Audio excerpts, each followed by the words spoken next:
Cara with the Ready Set. Actually, Jordan, the Ready Set. Now, I have to ask you about the name thing because, you're one person with a name of a band, which is sort of good. That way you don't have to talk about yourself in third person. Exactly.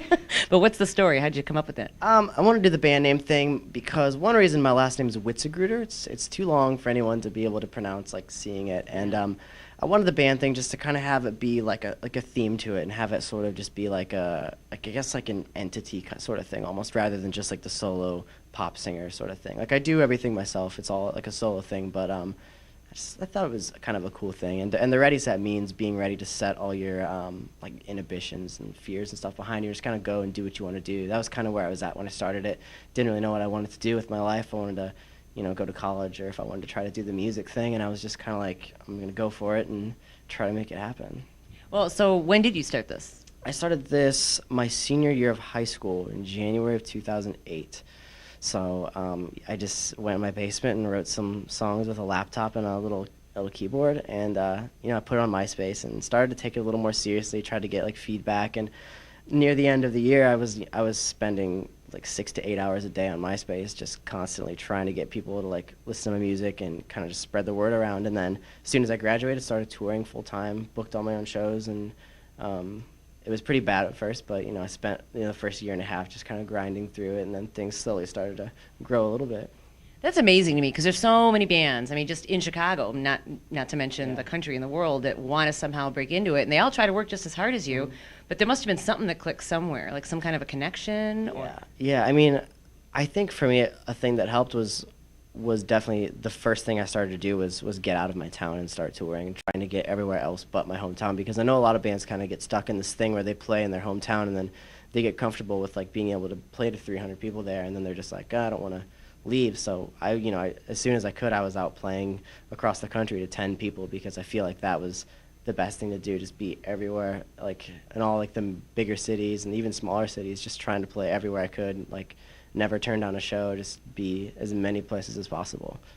Good advice. Yeah. So you booked yourself, and obviously you played all the instruments, you did everything yourself. When did you start connecting with a record company? Like, when did that happen? That happened exactly a year ago almost. I had met like Pete Wentz and Decadence and some of the people from Warner Brothers like the summer of, I think it was 2009. Yeah, I was on a tour, and I just kind of hung out with them, and I had met a bunch of other labels. We've been sending stuff around to a lot of different companies and all that kind of stuff. So Warner Brothers and Decadence was like the first one that I really kind of clicked with really well. And it was the sort of negotiating thing for about 6 months. I just kept touring throughout that time, and then in November of last year I signed, and it's been pretty awesome since. That's incredible. It's like it should be a movie. I know, it's a crazy, like, it seems like it's been such a long time, but it's only been 3 years, but it's just been like it just feels like it's been such a slow climb, but it's been a really like organic sort of growth thing. It wasn't like all of a sudden things are just huge. Like it came very much in like steps, which is awesome. That's cool. And then, so not only do you play many instruments, but you also write the songs yourself as well? Yep, I write everything. So tell me about Love Like Whoa. Is that about a certain love, or just the whole feeling? It's not necessarily about anyone in particular. It's sort of about the thing where,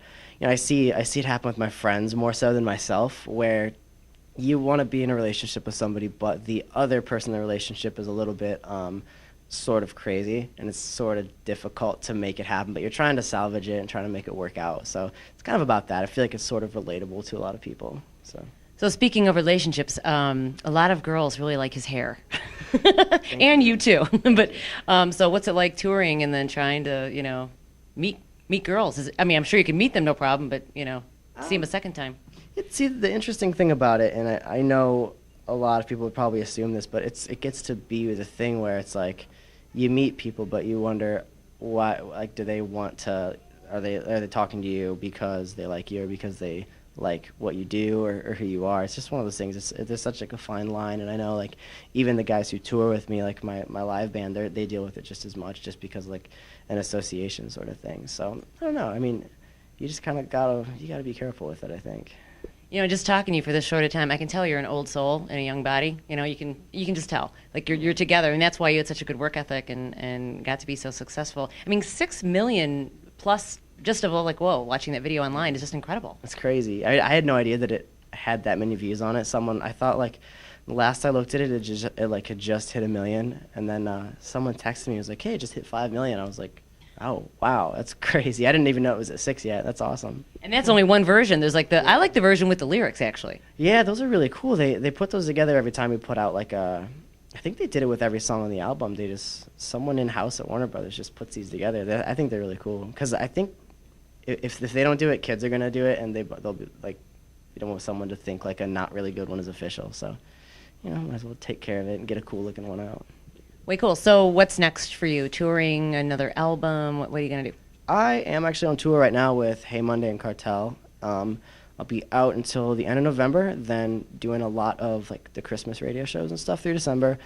Then definitely recording more. On my off days on this tour, there's actually, I think I get one off day this whole month and next month because I'm pretty much every time I have off, I'm going back to LA to work on new songs.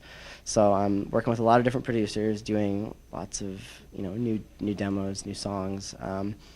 Definitely be getting ready for a second single in the very beginning of next year. So probably just restart the whole process and then tour constantly after that. Just stay as busy as I can.